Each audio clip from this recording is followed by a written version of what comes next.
My name is Rod Allen, and I'd like to thank you for the opportunity to come and join you today.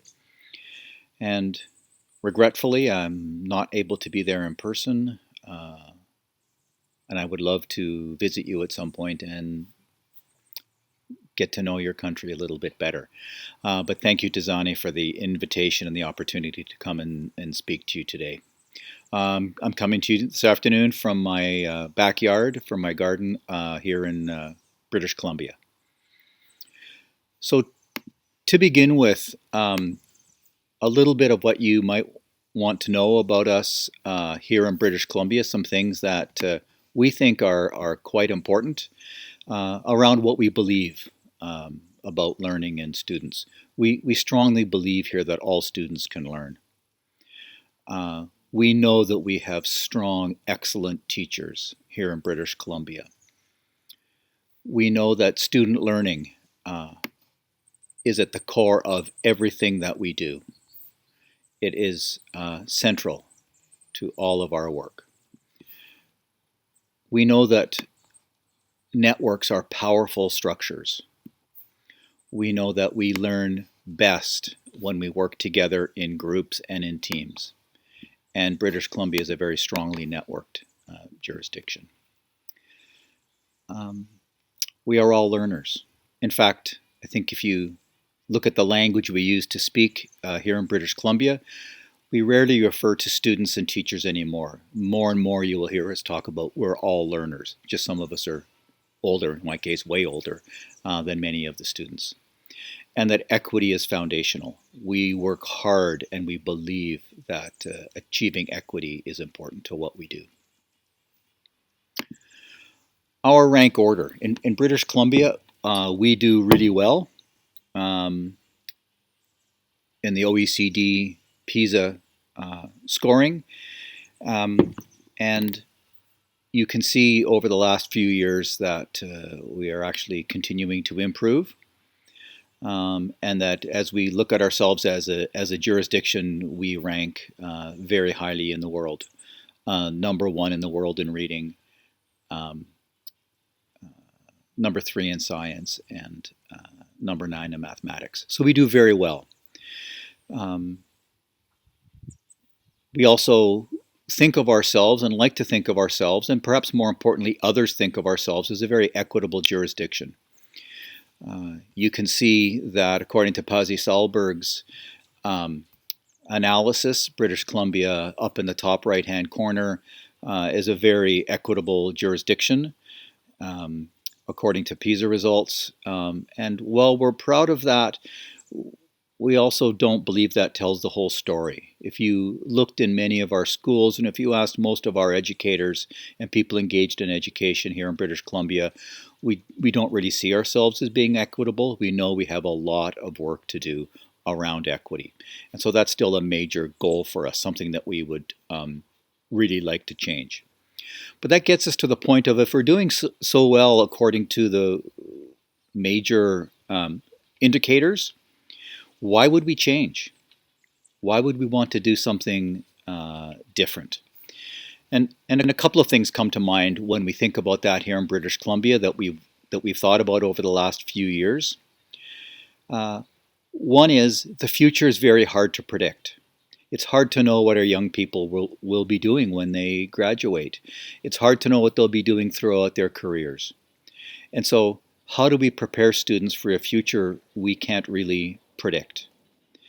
That's been a great cause of conversation and has caused us to think a lot about what are the very key important things we need to be doing for our young people. Andreas Schleicher from the OECD puts it this way. He speaks about how it's no longer what you know that really matters, it's what you can do with what you know. So how do we prepare our young people for that world where they increasingly are going to be working in a world that is less certain than the one we've been in, and one where they're going to have to produce new kinds of products, new ways of thinking, new ways of participating in the economy. That VUCA world, volatile, uncertain. How do we best prepare young people for that?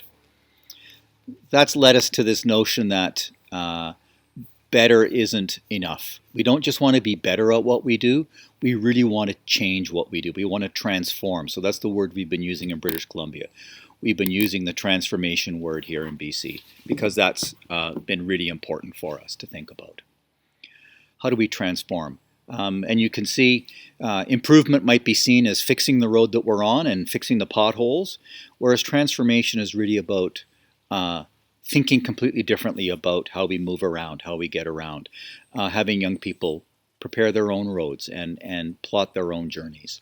So we've moved to not to the reform end of things, but to the transformation. We'd like to do some things completely differently. To do that, a few years ago, we began a number of conversations around the province. We intentionally brought people together from diverse backgrounds. We brought people from the business community together with people from the K-12 from the K-12 sector, from post-secondary, parents, students, etc. And we had a large number of conversations. And we like to have people in mixed groups because they could all hear each other speak and give their ideas.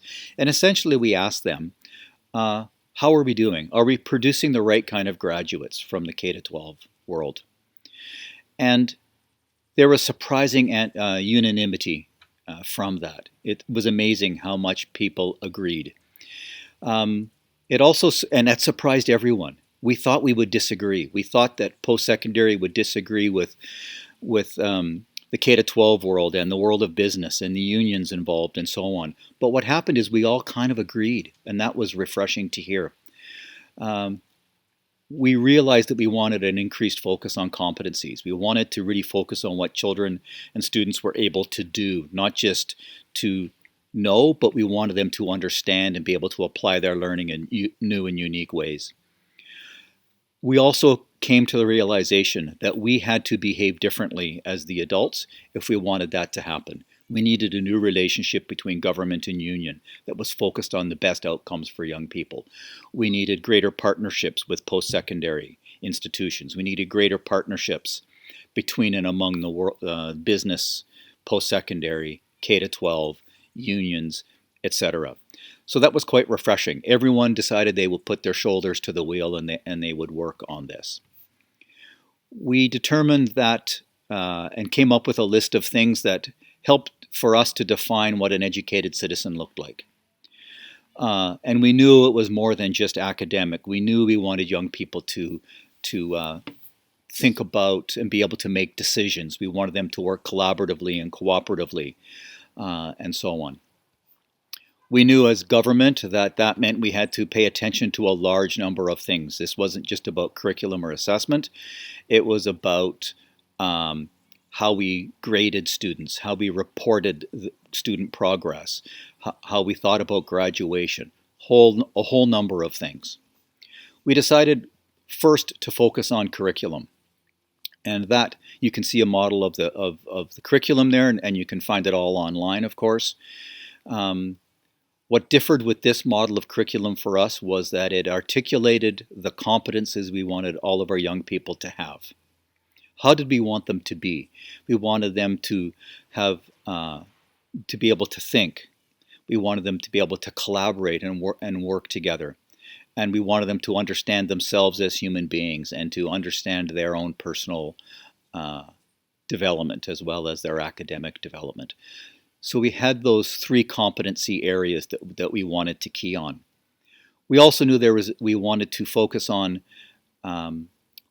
this understanding idea. We wanted students to be able to understand more than just know.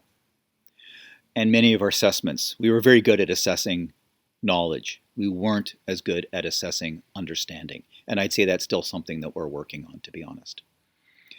So we came up with this notion of big ideas. So each area of curriculum had 3 to 6 big ideas that were articulated, things we really wanted students to deeply understand. And we had content, things that we thought that they should know, and specific curricular competencies, things they should be able to do. So in a sense, on one page for each curricular area, we had how we wanted students to be, what we wanted students to understand, what we wanted students to know, and what we wanted students to be able to do in a very simple way that was easy for students, teachers, and parents to understand. We were very clear from the outset, however, that that wasn't our end goal. Our end goal wasn't just to have a better curriculum. Curriculum is only important when it enables new and different things to happen in the classroom. So we really wanted to focus on what and think hard about what that transformed learning experience needed to look like and what students needed to experience. That got us to, and these came from OECD work, key elements for effective learning environments. We know we wanted those learning environments for young people to be learner-centered. We know we wanted them to be profoundly personalized, to be inclusive, social, and in order to do that, needed to be highly structured and well-designed. So with that end in mind, that's kind of what we wanted to have happen. Curriculum was an enabler to help us get there. When we put these ideas in front of teachers and when we had our provincial conversations, teachers agreed that this is what we wanted. Parents agreed this is the kind of learning environments we wanted. And we realized that curriculum was getting in the way of that, our old curriculum, which was an inch deep and a mile wide. Too many small things for students to learn about. We wanted them to be able to focus on several big things instead of a multitude of small things. However, we know that culture eats strategy for breakfast, that we could have the best plan if we didn't find ways to engage our educators and engage our public to think deeply about what we were doing and what we were trying to accomplish, and to keep our eye on the big picture. This was going to be really challenging. So a couple of things that were really key to those ideas. One, we focused on this notion of organic growth. We really wanted, we really understood that we wanted a cultural change, not just teachers to learn a new curriculum, but for all of us to embrace education and learning in a new way. So it was more like, our approach was more like Greenpeace or an environmental movement than it was about a curricular implementation model. We wanted to have communities of practice that were deeply embedded. And we also knew that around that was a large number of people that were interested in those ideas and engaged in those ideas, but weren't really ready to jump all the way in. And surrounding that was an even larger group of people that was perhaps a little more skeptical. So we had to think hard in our strategy about how we engaged each of those different areas and groups of people into this cultural shift that we were trying to, cultural change that we were trying to bring about. We knew that we were asking a lot of our teachers. We knew that we were asking a lot of our principals and vice principals and our parents and so on. This was a big shift. And as we began to think about it, we realized that the kinds of change that we were asking people to go through was not dissimilar to the Kubler-Ross bereavement curve. So we began to think about it in those terms, and this comes from the work of David Albury. And David helped us think about the stages that a teacher or an educator might go through when confronted with a big cultural shift like this. One would be denial and anger. The next phase is anxiety and fears. Then they move into an exploration phase, and then finally into a new commitment into that new way of thinking. So we knew that investing time in this was really important at the outset, and it helped people work through this curve. But we also recognized everyone would go through this at their own pace and their own rate, and we needed to be thoughtful and kind and caring as everyone went through that. We really tried to put no timelines on implementation of this new curriculum. Something that we really paid attention to as well is one of the things that often happens is that governments often say, well, that's fine, we believe in taking the time we need, but partway through people go, okay, that's been long enough, we need to implement. We need to be fully implemented by next year or next month or whatever that timeline might be. And so we wanted to resist the urge from moving too quickly across the top.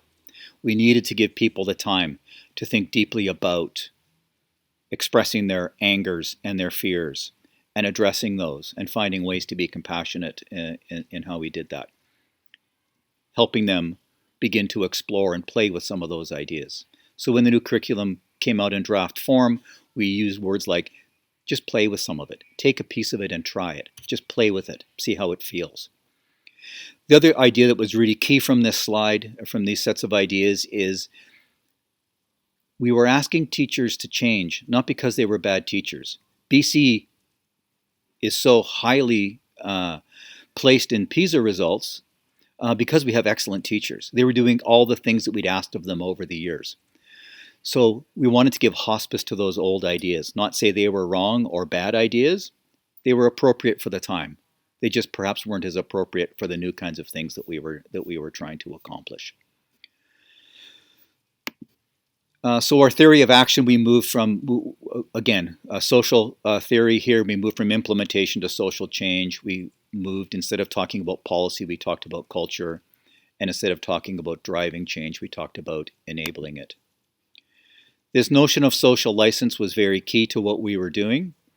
We knew that government was an enabler of change, not a driver. And this is based on the idea that just because you're government doesn't mean you get to change culture. And we were asking for a cultural shift. So we had to, as government, engage in that people in that process and almost get their permission to do this. We did that by working with them. Change is done with people, not to them.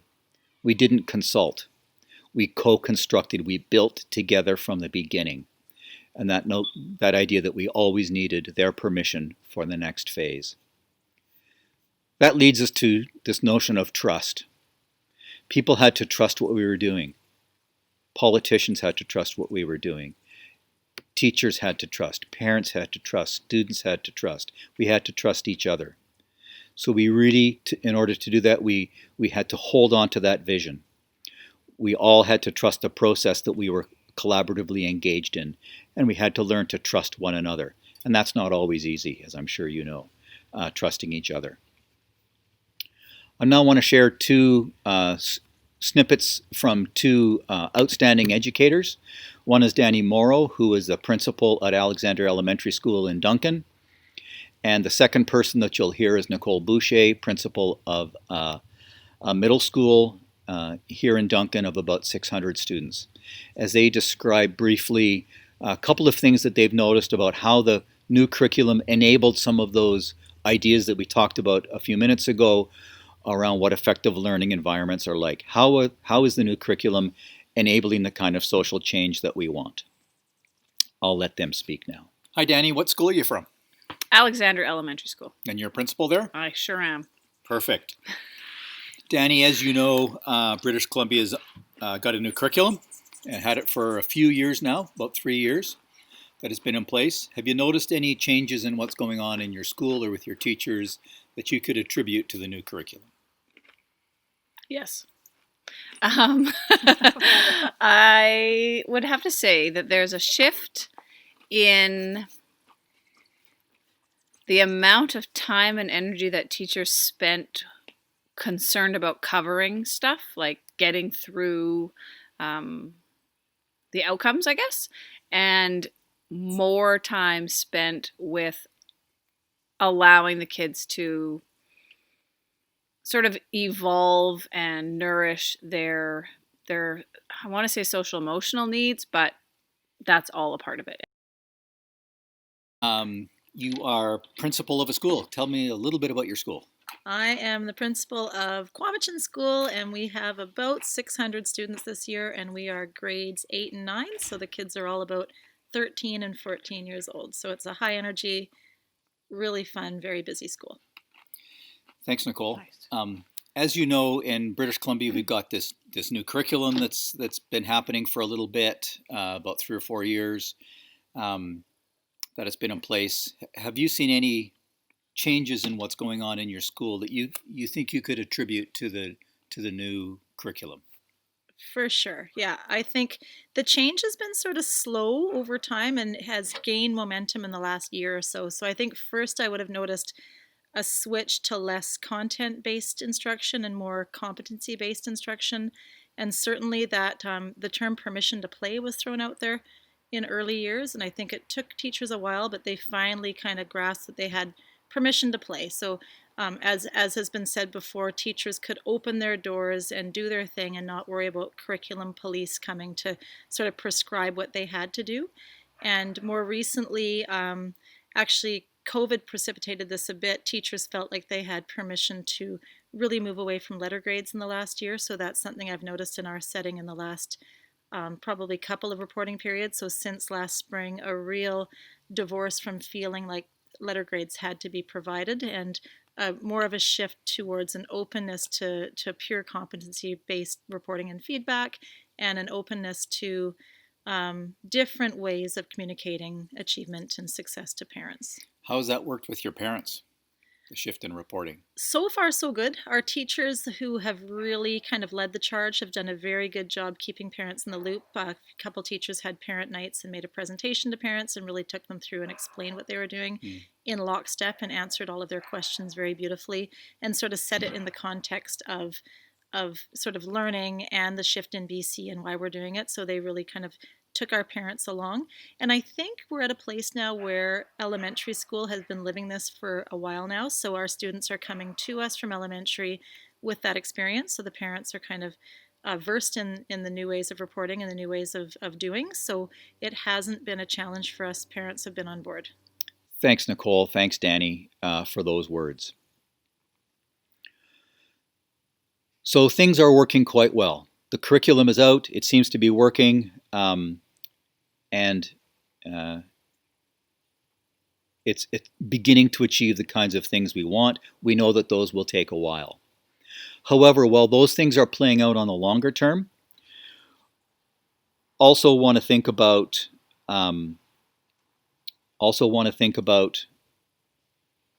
COVID. COVID can act as a mirror for the system. It is magnifying the kinds of things that are going on in the system. And that's, I think, important for us to think about. It magnifies the issues that we have around equity. It magnifies some of the issues that we have around technology, and so on. On the other hand, it's also an enabler of a number of really interesting things. So using a lens of emergence, and emergence theory, and this is sort of based collective on the work of a few different people. Margaret Wheatley, for example, has written about this a fair amount. Adrienne Marie Brown has written about it, and Peggy Holman. So just three people out of many people that talk about emergence theory. And emergence theory, very, very briefly, says we can't really control the outcomes of things because human systems are too complex. We can enable, we can try to make the best use of the situation that we find ourselves in. One of the things that emergence one of the key ideas is this idea that we need to disrupt a system. If everything is in a coherent state, things will stay the same. If we want deep change, if we want system transformation, we have to disrupt the system. But we need to do that compassionately. So how do we disrupt a system compassionately? How do we engage that disrupted system creatively? Once the system's disrupted, you get to see those component parts more clearly. And we need to think, it allows you to think about them differently. Then how do we come to a renewed coherence wisely? COVID has provided that disruption. It's disrupted learning here. It's disrupted learning everywhere in the world. So how do we think about that? How are there some things that are happening during COVID, last spring, and right now in the fall, now that schools are back in, that are actually things that we would want to, that would help us accelerate to this new transformed world that we're all hoping for, and that the curriculum in BC has been part of. Again, I'm going to go back to Nicole from Quamachin Middle School to talk to us for a couple of minutes about her perspective on some of the positive, how COVID has been a positive disruptive force. It's caused us to do some things better. So I'll turn it over to Nicole now for a couple of minutes. Has COVID-19 changed anything from your perspective? Has it actually worked in any way to enhance or accelerate learning? Strange to say that in many ways it has. We gathered our staff together last week and we put up a column of what do we like and what has worked and what has to change right away because it's just not working. And the column of what teachers liked and what was working was full. And the only thing they asked to change was to put in paper cups at the water fountain for kids that didn't have their own bottles. So if I had to sum it up, as my colleagues say, and I would echo, the connection with parents and families has been huge. A big focus was placed on how we want to welcome kids back into our building and what we want that to look like. And a big focus has been on how really welcoming children and making them feel good starts with yourself. So we talked about what fills our buckets and helps us come to work ready to do the work we need to do with our students so that we can be where we need to be for them. Other things that happened very quickly and may have had in other times needed to take more time to change is we don't have any more bells. So our bell schedule is gone. So that looks very different, but it's been a really positive impact. The school is more calm and settled without bells, and it's hard to explain why, and it's so new in the year, but that's been going very, very well. The way we do business is different. I'm trying to think of other examples. Probably the biggest is that the parent and family connection piece, and seeing teachers reaching out to families in different ways and talking about how the role of the teacher has definitely changed over the last few decades, but has really changed in the last few months to really, really encompass the health of the whole child and extending that to the families and beyond. Can you tell me any more about the role of the teacher from the perspective of parents? Are parents expecting things differently? Do parents have different expectations of teachers as a result of their COVID experience, do you think?